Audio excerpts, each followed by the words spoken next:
You're sitting with your partner at the kitchen table. The conversation you've had 100 times is starting again. We are throwing money away on rent. We need to buy. But we can barely afford a deposit. And even if we could, the mortgage would crush us. Yeah, but at least we'd own something. Rent just disappears. This is a debate tearing Australian couples apart in 2026. Renting versus buying. Everyone has an opinion. Your parents say buy. Your mates who bought say buy. The bank definitely says buy. But here's what nobody's showing you. The actual math. Because when you run the real numbers, the answer isn't what you think. Today, I'm going to break down renting versus buying in Australia in 2026 using real numbers, real costs, and real math. Not theory. Not what worked in 1995. What's true right now. By the end of this video, you'll know exactly which option makes sense for your situation, and what the Stoics would tell you about the difference between ownership and freedom. Let's get into it. Let's start with buying, because this is what everyone thinks they should do.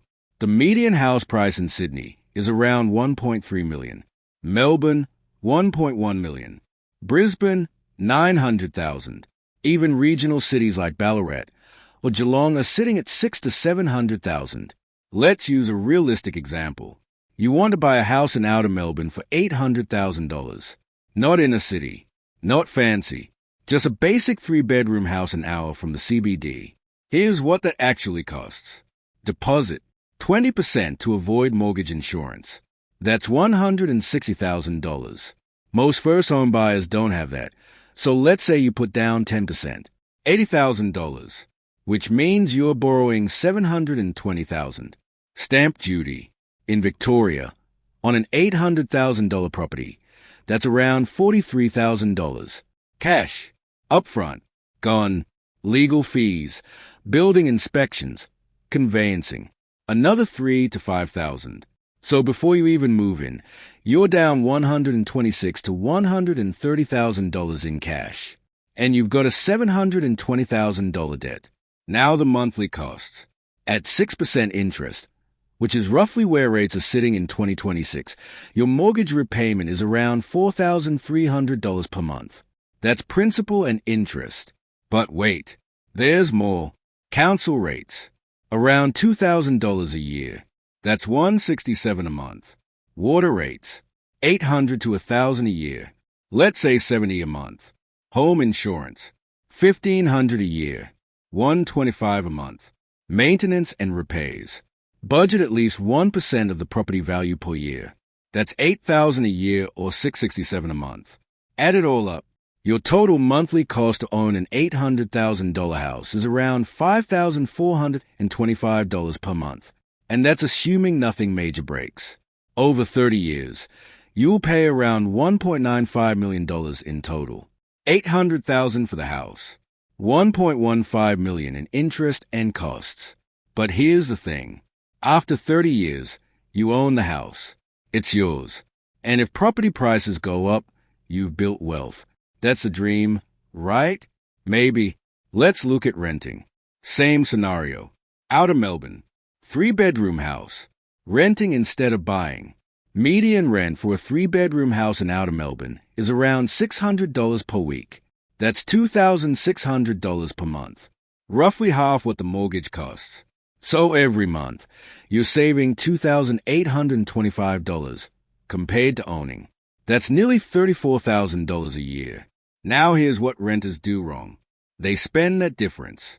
New car, holidays, lifestyle upgrades, and then they wonder why they are not building wealth. But here's what smart renters do. They invest the difference. Let's say you take that $2,800 a month and you split it. $1,000 goes into super as a voluntary contribution. The other $1,800 goes into a diversified portfolio of ETFs, VAS and VGS. Over 30 years, investing $1,000 a month into super at 7% returns gives you around $1.2 million. Investing $1,800 a month into ETFs at 9% returns gives you around $4 million. Total wealth after 30 years as a renter who invests the difference? $5.2 million. Total wealth after 30 years as a buyer? You own an $800,000 house. If property prices double over 30 years, which is optimistic, your house is worth $1.6 million. Minus selling costs of around $50,000. You net $1.55 million.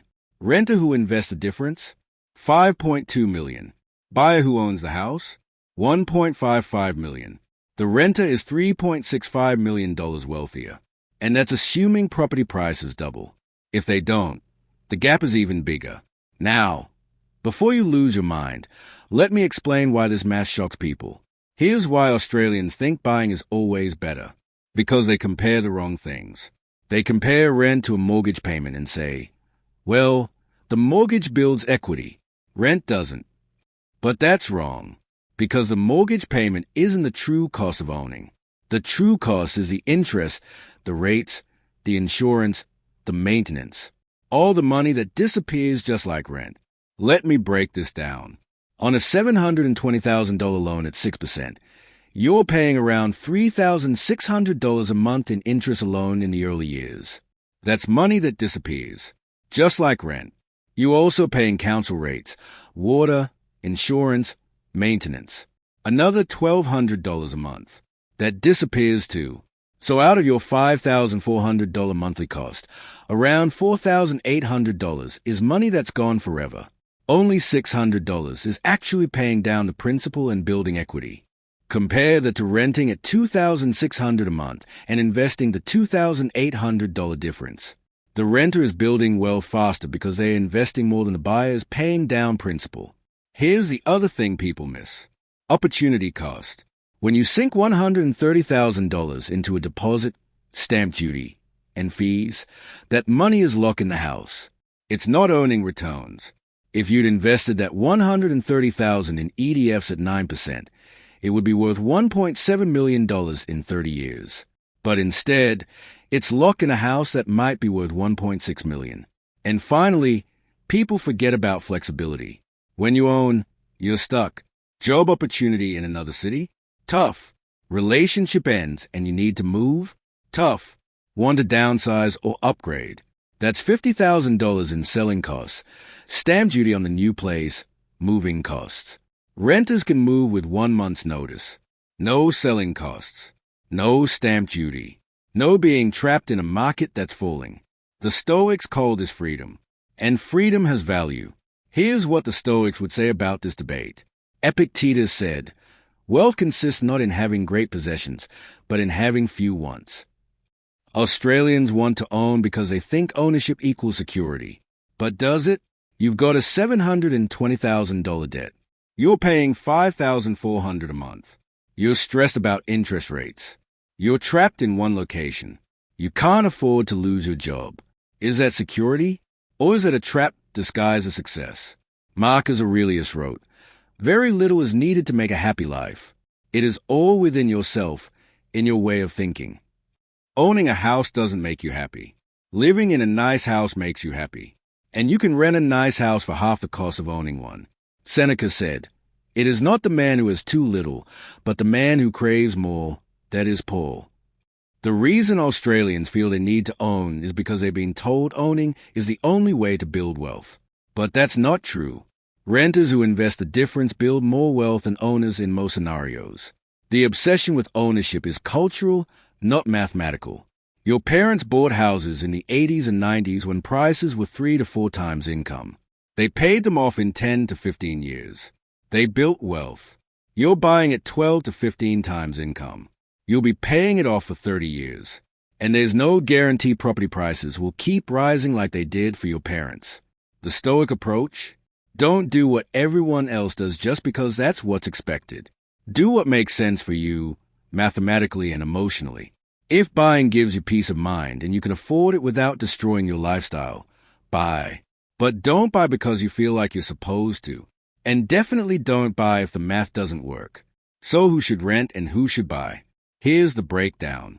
Rent if you're under 35 and you value flexibility. The first 10 years of your career are about building skills, earning more, and figuring out where you want to live long term. Locking yourself into a mortgage at 28 in a city you might not want to be in at 35 is a mistake. Rent if you're in a capital city and property prices are above 10 times your household income. The math just doesn't work. You'll build more wealth investing the difference. Rent if you're not sure you'll stay in the same city for at least 7 to 10 years. Buying and selling within 7 years almost always loses you money once you factor in stamp duty, selling costs, and interest. Buy if you're over 40 and you know exactly where you want to live for the next 20 years. At that point, stability matters, and the emotional value of ownership might outweigh the financial cost. Buy if you can afford it without stretching. If the mortgage is 30% or less of your take-home income and you've still got money left to invest, go for it. Buy if you've run the numbers and renting plus investing the difference doesn't give you discipline. Some people need forced savings. If you're the type who'll just spend the difference instead of investing it, buy. The house becomes your forced savings account. But here's the key. Whatever you choose, own the decision. Don't buy because your parents are pressuring you. Don't rent because you're scared of commitment. Run the actual numbers for your situation. Then choose based on math and your goals. The Australians who build wealth aren't the ones who follow the crowd. They are the ones who think independently and execute consistently. Here's your action plan. Do this before you make any decision. 1. Run the numbers for your actual situation. Use a rent versus by calculator. Input real numbers. Real deposit. Real mortgage rate. Real rent. Real investment returns. See what the math says for you specifically. 2. Be honest about your discipline. If you rent, will you actually invest the difference, or will you spend it? If you're not disciplined, buying might be the better forced savings option even if the math says rent. 3. Think about your life in 10 years. Where do you want to be? Same city? Different city? Different country? If you're not sure, rent. Flexibility has value. 4. Calculate your financial breaking point. How much can you actually afford to pay per month without stress? If the answer is less than what the mortgage would cost, you can't afford to buy. Don't do it. 5. Ignore what everyone else is doing. Your parents bought in a different market. Your mates might be in different financial situations. This is your decision. Make it based on your numbers and your goals. If this video gave you clarity on the biggest financial decision of your life, hit subscribe and turn on notifications. We post daily Stoic wisdom and financial truth for Australians navigating real economic challenges. Leave a comment and tell me, are you renting or buying? And why? Let's have a real conversation about this. I'm Aussie Wisdom Daily. Thanks for your time. Mate, I'll see you in the next one. No worries.